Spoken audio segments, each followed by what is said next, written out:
A company has 936 bottles of juice in the warehouse, and they can fit 72 bottles in each case. How many cases do they need? Explain your reasoning. So we're going to go ahead and divide 936 divided by 72. 72 doesn't go into 9, but it will go into 93 one time. 1 times 72 is 72. Subtract, I get 21, and I'll bring down the 6. And then 72 would go into 216 3 times, and that is going to be exact. So, and it says explain your reasoning. All right, so it says explain your reasoning. So we're going to do this actually as a text box because it wasn't cooperating with me earlier.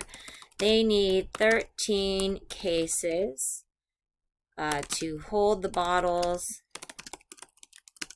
because 936 divided